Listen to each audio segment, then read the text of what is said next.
Spartan Davis sacrificed himself to save many lives on E-5. Although the Covenant forces were broken, the UNSC command wanted the Covenant leader, Merg Vol, eliminated. Spartan Palmer was tasked with returning to the moon to finish the job.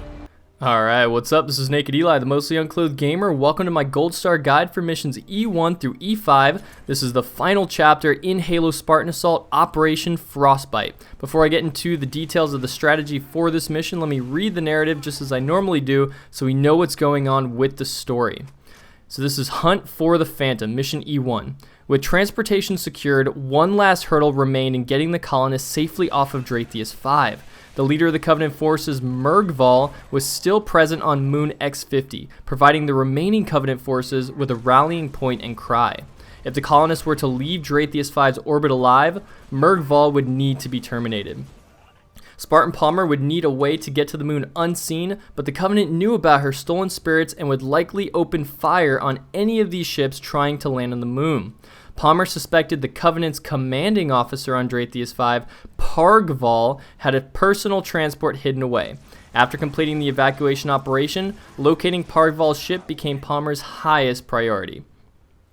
So what do we know from the title? The Hunt for the Phantom has two meanings. One, it means that Parg Vol is going to be difficult to find because he is phantom-like, and also he literally has a phantom ship. So double entendre there, very, very clever, Mr. 343 Industries who put this game together. And so now in this mission, let me talk a little bit about the strategy and what we're doing. We're Spartan Palmer because Spartan Davis is dead. And so we have to go and find Merg Vol, but to find Merg Vol, we have to kill Parg Vol. So we're trying to find Parg Vol.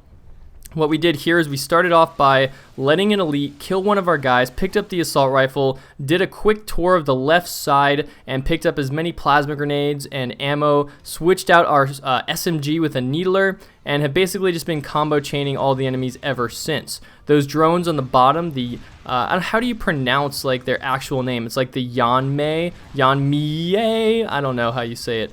But you need to sit at the bottom portion for those drones to come up. Otherwise, you could miss them if you just run into the next section.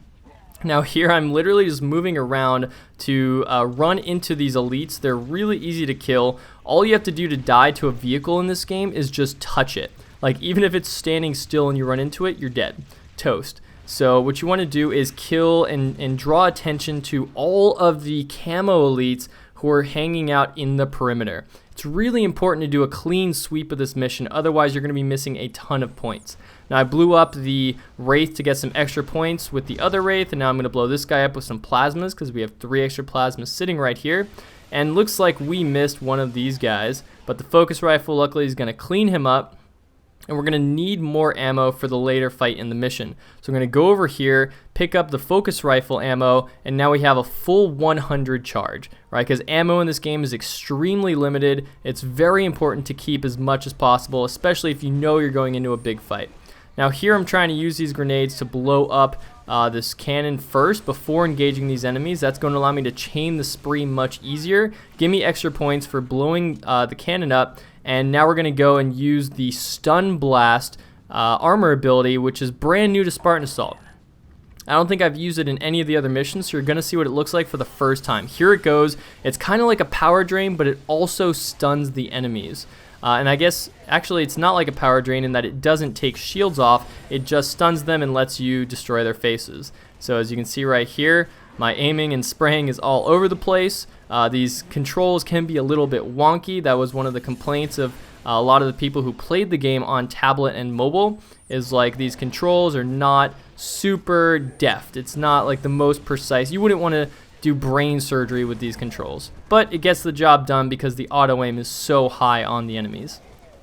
I really wish that it came with Xbox 360 controller functionality right off the bat, because that would be so amazing just to be able to play with the sticks and the buttons that we're used to playing with, the right trigger for the shooting, etc. I think that this game, I mean, it's a lot of fun just on the tablet and mobile, but I think it would be way cooler on like Xbox Live Arcade with the controller scheme. So now we're moving on to Mission E2. Let's read the narrative. The Scorching of the Thicket.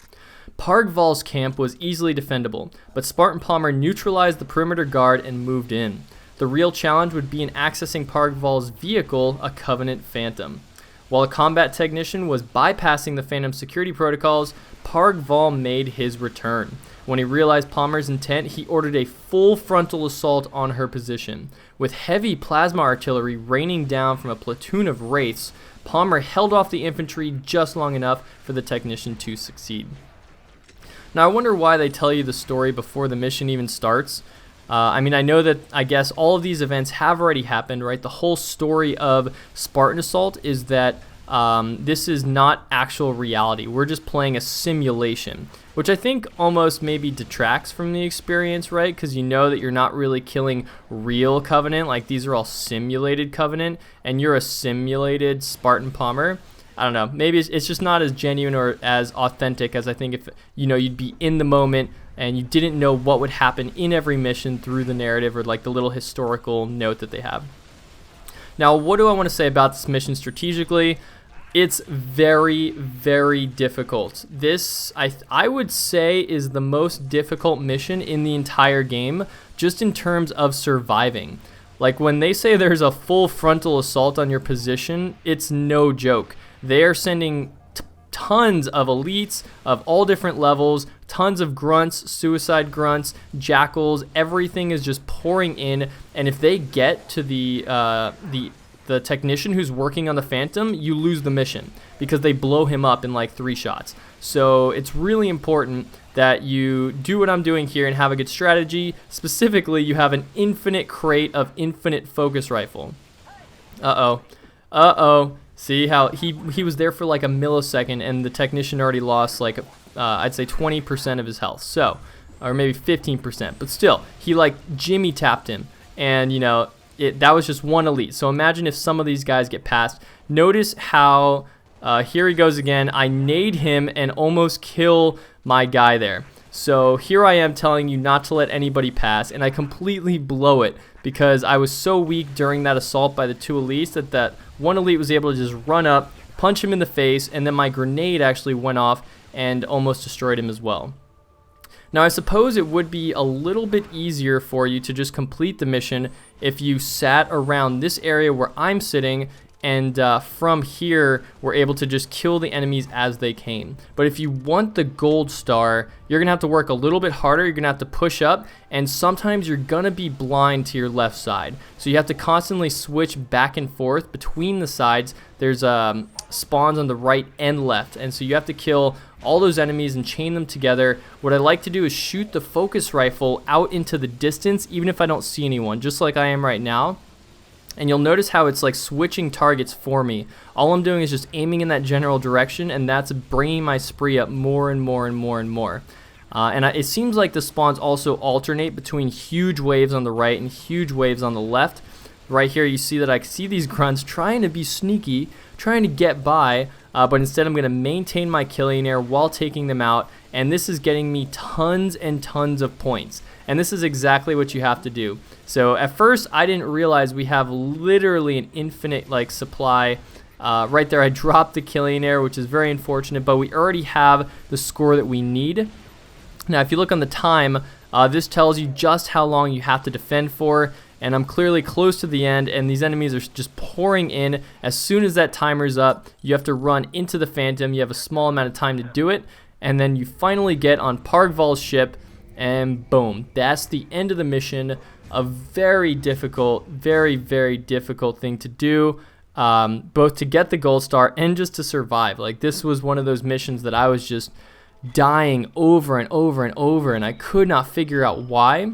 But that infinite focus rifle crate is huge. Just sit by that, use that the entire time. Don't be an idiot, lose your shields, and nade your teammates like I do, and you'll do just fine. Now we're moving on to mission E3. This one I remember was particularly difficult to get a gold star on, but not to just complete. So I'll talk about that. First, I'm going to read the narrative. Infiltration of the cult leader's base is the name of this mission. Merg Val's base on the moon was surrounded by tyrant anti-aircraft turrets. Hearing of Spartan Palmer's theft of Parg Val's ship, Merg Val ordered every flying craft to be shot down, the only exception being commanding officers' Phantoms. Having successfully piloted the Phantom through the Covenant fleet orbiting Dratheus V's moon, Palmer was able to land south of Merg Val's camp, out of range of his turrets. Her Trojan horse tactic had worked. Although she was closing in on Merg Vol, she still had to fight her way through a heavily fortified camp of his most seasoned soldiers. If only she could persuade them to leave the safety of their positions. So here we are in this rocky terrain south of Merg Vol's camp. We successfully piloted Parg Vol's ship and snuck in as a commanding fleet over into this area. Now, the success for me on this mission came when I realized that I could kill the elites before they get in the Wraith over here and take the Wraith for myself. Once I do that, and I keep the spree going as much as possible, this is going to allow us to just basically blast all the enemies spawning on the north side and spawning inside of the big tyrant gun. And as you'll see, this is where the points are just going to rack up. All these enemies, no problem. Wraith blast, Wraith blast, Wraith blast. It's a really fast rate of fire. All you have to do is either double tap the screen or click on one of those buttons on the bottom left and the bottom right that looks like a little target, a little hit scan marker. And you can also angle your secondary gun, the plasma cannon, to whichever target you'd like, separate from the actual major cannon. So you see right here that we have the killing air, the spree is just flying up, and then all the enemies are going to disappear, and we're going to wait for another wave. And these two brute chieftains, I think, signify the end of the mission, actually. So it's literally that easy once you get in the Wraith. It's a very short mission, but in order to get the gold star, you have to clear the camps on the bottom first, and then use the Wraith in the manner that you just saw to basically spawn kill as they're running out. As you saw, I got 215,000 points once. That time was just 159,000 after dropping some of the sprees. Now we're moving on to mission E4, Hunt for the cult leader. Alright, in the hours since launching their attack, the Covenant cultists had established themselves in a long ice-covered gorge between Merg Vol's camp and the Forerunner structure, setting up an almost impregnable position. With Merg Vol's camp neutralized, Spartan Palmer made her way to the Forerunner structure. The Covenant troops there were Merg Vol's most devout followers and threw themselves at her mercilessly.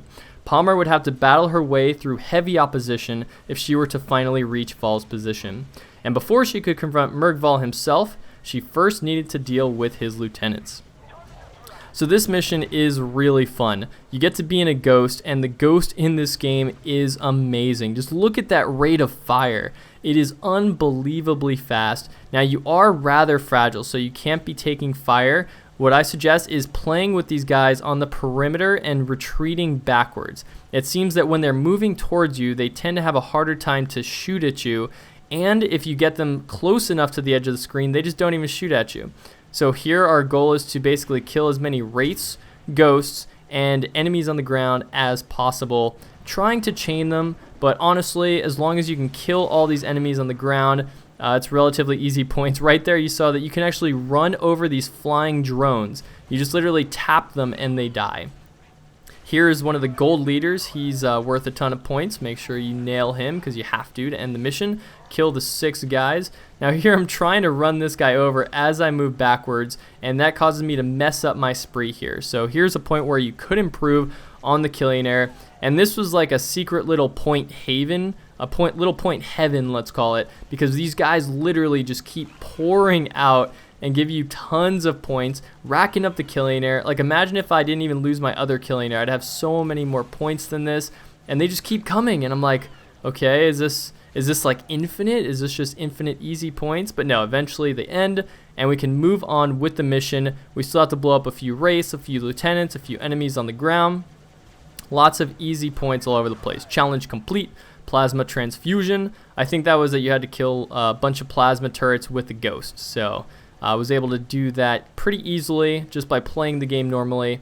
Those challenges, man, they're real grinding challenges. They do not mess around. Like, you'll take many hours. If you're a completionist like me and you want to get all the achievements in Halo ever, you have to do all the grinding challenges in this mission. Now look at this right here. I'm taking on this ghost like a man with like 3% health, and then force him out of his ghost, blow up the other ghost just because I want the points, go in man mode here, and now I'm like, okay, that's enough man mode. I'm going to blow up. Let's not be stupid. So now I'm going to get out and use the needler to actually pick up a bunch of these kills. Notice that I have plenty of grenades to blow this guy up. I'm going to use the camo to get into a safer position. And then we're going to blow everything up. Pick up the focus rifle instead of our secondary.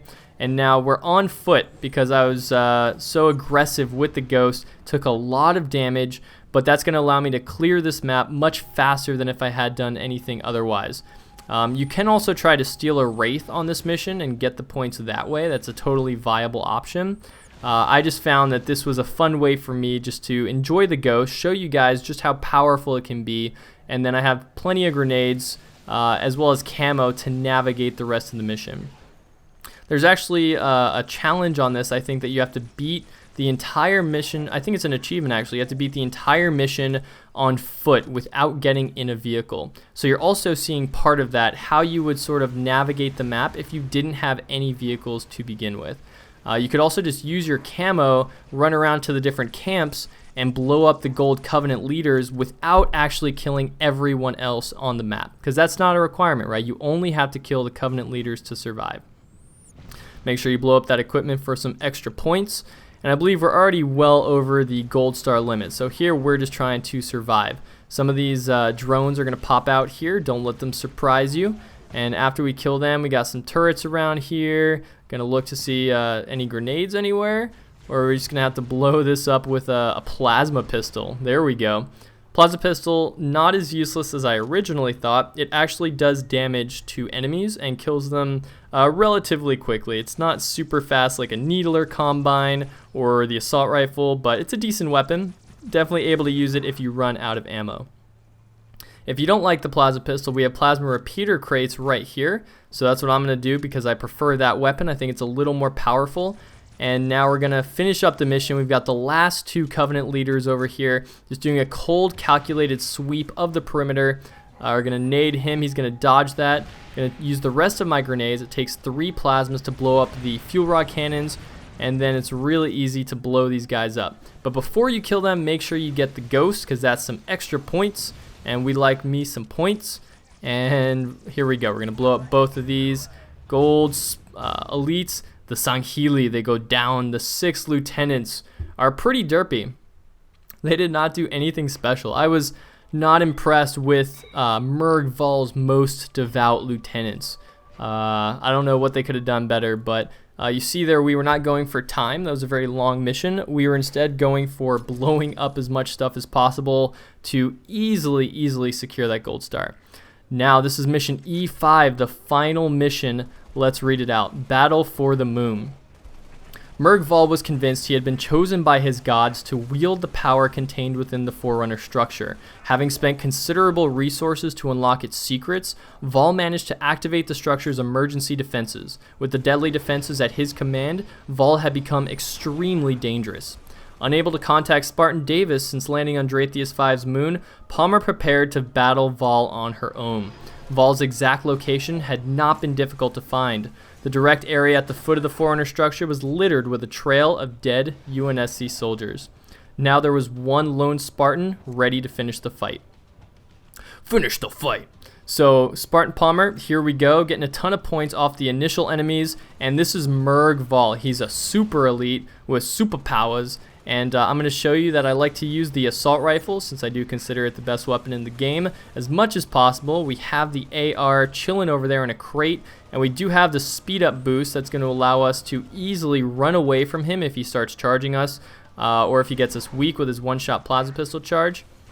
And it's also going to allow us to clean up some of these jackals really quickly and then get over to Merg Val's location. But killing the jackals is really important for getting the gold star on this mission. Simply because just killing the Merg Val leader will not give you a ton of points. Now right here I ran onto him while this was about to happen, which delayed him from getting onto the structure, and it was totally lucky, but it totally works. So if you want to try that as a strategy, he was not able to fully charge his shields, and then all I had to do was shoot him a couple times. Now right here I thought I could get that ammo and distract him at the same time, and I screwed up a little bit there, but I took a guess because you can shoot at one of these 4 things and see which one is him, and that will allow you to know which one is going to be him, do a little bit of damage to him while he's charging up, and in the meantime do not forget to kill these jackals. They're worth so many points. Also try to dodge those Forerunner defenses. You have all the time in the world, so just hang out, make sure you survive. Although you do want to, I shouldn't say you have all the time in the world, because you do want to end this mission relatively quickly, but not so quickly that you don't get to kill some of the jackals. It's a very fine balancing act. I wonder, I don't know, I haven't tried if you could just kill infinite jackals. I think that'd be a very slow but sure way to actually get the, I think, 55,000 points required for the gold star. So I'm going to do sort of a mix between it, and then right here I'm going to use my nades to clean him up and kill him before he can even move. Save all your nades for the last battle. Because that literally just makes it that easy. And then you pick up the pistol, boom, achievement unlocked, every gold star in the game. I hope that helps you guys, because I really enjoyed the game, and I think the gold stars are pretty challenging, especially in some of these E-missions, which were just difficult to complete. And here you can see a tactic for killing the Covenant leader relatively quickly, getting those gold stars, and finishing up the achievement. Here's the final cutscene.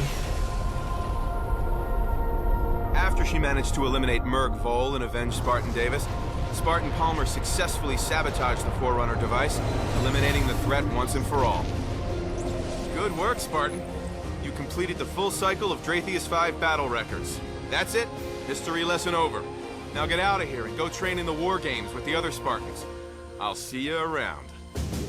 Sweet, and that's Halo Spartan Assault. Hope you enjoyed that and the final boss fight. I'm going to be uploading the full gameplay as a full game speedrun soon to the channel. In the meantime, you can check out the Spartan Assault codes on the left and the personal ordnance tips for my Breaking Halo 4 series on the right. This is Nak3d Eli. Subscribe for more, and thanks so much for watching.